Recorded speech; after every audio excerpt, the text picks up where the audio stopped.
Price அல்லாஹ். கர்த்தருடைய பரிசுத்த நாமம் மகிமைப்படுவதாக. இந்த நாளும் இயேசு கிறிஸ்துவின் நாமத்தினால் உங்களுக்கு மகிழ்ச்சி நாளாய் அமைவதாக. இந்த நாளுக்கான வார்த்தை யாக்கோபு எழுதின பொதுவான நிருபம் 5ஆம் அதிகாரம் அதனுடைய 17வது வசனம். James chapter 5 verse 17. எலியா என்பவன் நம்மை போல பாடுள்ள மனுஷனாயிருந்தும் மழை பெய்யாதபடிக்கு கருத்தாய் ஜெபம் பண்ணினான். அப்பொழுது 3 வருஷமும் 6 மாதமும் பூமியின் மேல் மழை பெய்யவில்லை. கர்த்தருடைய பரிசுத்த நாமம் மகிமைப்படுவதாக. அருமையானவர்களே, எலியா என்பவனை குறித்து நமக்கு நன்றாக தெரியும். அவன் கருத்தாய் ஜெபம் பண்ணுகிற ஒரு தேவனுடைய மனுஷன். அவனை குறித்து வேதம் சொல்லும் பொழுது அவனுடைய வரலாறு எப்படி ஆரம்பிக்கிறது? கிலேயாத்தின் குடிகளிலே திஸ்பியனாகிய எலியா. அவனுடைய தாய் தகப்பன் யார், அவனுடைய குடும்பம் என்ன, அவனுடைய கோத்திரம் என்ன, எதுவுமே எலியாவை குறித்து சொல்லப்படவில்லை. எப்பொழுதுமே வேதம் ஒரு தேவ மனிதனை அறிமுகப்படுத்தும் பொழுது அவனுடைய பின்புலத்தை மிக அதிகமாக வேதம் தீர்மானிக்கும், திடப்படுத்தும். ஆனால் எலியாவை குறித்து சொல்லும் பொழுது வெரி ஷார்ட் இன்ட்ரோடக்ஷன், மிக சுருக்கமான ஒரு முகவரை தான். அதிலிருந்து நாம் அறிந்து கொள்ள வேண்டிய சத்தியம் என்னவென்றால், இந்த மனிதனுக்கு ஒரு மிகப்பெரிய பின்புலம் இல்லை. ஆனால் இவனுடைய பின்புலம், பேக்ரவுண்ட், ஆண்டவர் மாத்திரமே, கர்த்தர் மாத்திரமே.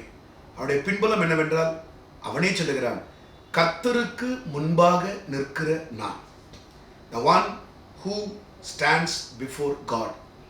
நமக்கு எப்போதுமே இருக்கிற ஒரே பின்புலம் அருமையானவர்களே, நம் தாய் தகப்பனோ, நம்முடைய சரித்திரமோ, நமக்கு சொந்தங்களோ, இவர்களுடைய பின்புலம் அல்ல. தேவன் நமக்கு கொடுத்திருக்கிற மிகப்பெரிய பின்புலம் என்னவென்றால், தேவனுக்கு முன்பாக நாம் நிற்கிறோம் என்கிறதான ஒரு அடையாளம்.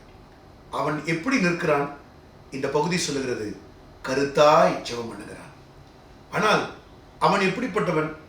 அவன் பலசாலி அல்ல, அவன் பலமுள்ளவன் அல்ல. அந்த பகுதி அழகாக சொல்லுகிறது, நம்மை போல பாடுள்ள மனுஷன். ஆம் பிரியமானவர்களே, அநேக நேரம் நாம் ஜெபிக்காமல் இருப்பதற்கு கொடுக்கிற மிகப்பெரிய சாக்கு என்னவென்றால், பிஸி பாஸ்டர், ரொம்ப வேலை, ரொம்ப அலுவல், அதிக பிரயாசம், இன்னைக்கு உடல்நிலை சரியில்லை, இன்னைக்கு பலவீனம், இன்னைக்கு இப்படி, இன்னைக்கு அப்படி, இப்படி தான் நாம் அநேக வேலை சாக்குகள் சொல்லுகிறோம். ஆனால் இன்றைக்கு கர்த்தர் உங்களுக்கு கொடுக்குற வார்த்தை என்ன தெரியுமா? நீங்கள் சாக்கு போக்கு சொல்லாமல் கருத்தா ஜெபம் பண்ணுங்க. எப்படி? பாடுள்ள வாழ்க்கை தான், பலவீனமுள்ள சரீரம் தான். சரீரம் பலவீனம் உள்ளது, ஆவி உற்சாகம் உள்ளது தான். ஆனால் அந்த பலவீனத்தை தாண்டி கொஞ்சம் முயற்சி செய்யுங்க. தேவ சமூகத்தில் கொஞ்சம் காத்துருங்க. தேவ சமூகத்தில் உங்களை அர்ப்பணிங்க. ஜெபத்துக்கு முதலிடம் கொடுங்க.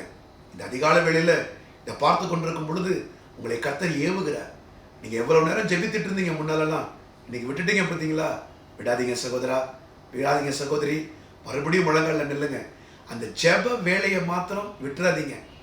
யூதனுக்கு கொடுக்கப்பட்ட ஜெப வேலை 3: அந்தி, சந்தி, மத்தியானம். 3 வேளை ஒரு யூதன் ஜெபிப்பான். தாவீது அதை செய்தான், வேதத்தில் வாசிக்கிறோம். தானியேல் அதை பிரச்சனையில் மத்தியில் செய்தார் என்று வேதம் நமக்கு சொல்லுகிறது. இப்படிதான் பழைய ஏற்பாட்டு பரிசுத்தவான்கள் எல்லாரும் செய்வாங்க. ஆனால் நமக்கு கொடுக்கப்பட்டிருக்கிற புதிய நியமத்தில், கிருபையின் பிரமாணத்தில் கட்டளை என்ன தெரியுமா? இடைவிடாமல் ஜெபம் பண்ணுங்கள். அதனுடைய அர்த்தம் என்ன? ஜெபம் தேவனோடு நாம் வைக்கிற உறவு. அநேக கிறிஸ்தவர்களுக்கு ஜெபம் ஒரு மளிகை லிஸ்ட்டு. ஒரு பாயிண்ட்ல ஆரம்பித்து, இதை செய்யுங்க ஆண்டவரே, இதை செய்யுங்க ஆண்டவரே, இப்படி வேணாண்டவரே, இப்படி வேணாண்டவரேன்னு ஒரு வேண்டுதல் லிஸ்ட் வச்சுட்டு அவங்க ஜெபத்தை முடிக்கிறாங்க.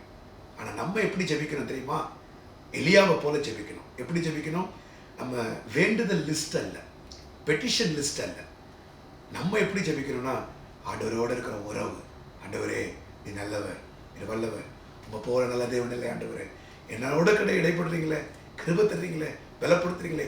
இப்படி 24 மணி நேரமும் நம்ம ஆண்டவர்கிட்ட பேசிட்டே இருக்கும்போது நாம் வேண்டிக் கொள்ளுகிறதற்கும் நினைக்கிறதற்கும் மிகவும் அதிகமாய் கர்த்தர் செய்வார். உங்கள் உறவு ஜெபத்தில் வச்சுட்டே இருங்க. நீ வண்டி ஓட்டுறீங்களா, பைக்கில் போகிறீங்களா, காரில் போகிறீங்களா, வேலை செய்கிறீங்களா, வீட்டில் இருக்கீங்களா, எதை செய்தாலும் உங்கள் உள்ளம் உறவில் இருந்துகிட்டே இருக்கணும்.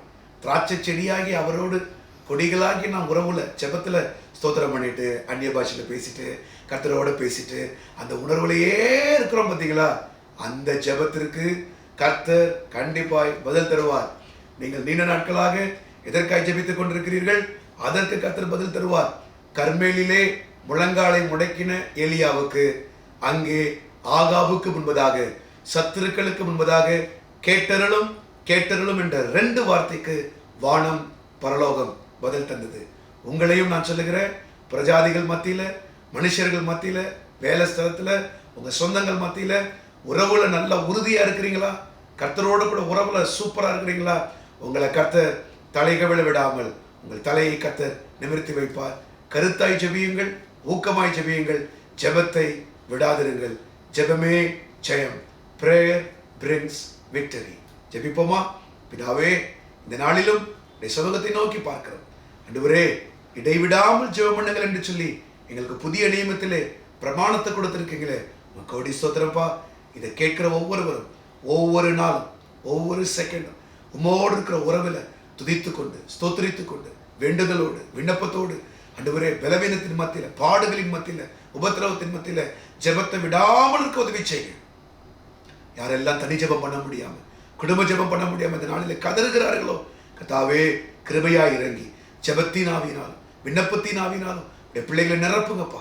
முழங்காலினால் ஜெபத்தினால் சாதிக்க முடியாதவைகளை அவர்கள் சாதிக்க எங்கள் தேவன் உதவி செய்யுங்க.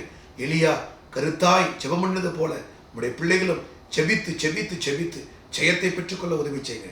கர்த்தரே அதை செய்கிறபடியால் நமக்கு ஸ்தோத்திரம் ஸ்தோத்திரம் ஸ்தோத்திரம். துதிகர மகிமையெல்லாம் நமக்கு செலுத்துகிறோம். இயேசுவின் நாமத்தில் கேட்டுக்கொள்கிறோம் நல்ல பிதாவே. ஆமேன் ஆமேன் ஆமேன். God bless you. Praise the Lord. கர்த்தர் உங்களை ஆசீர்வதிப்பாராக. ஆமென்.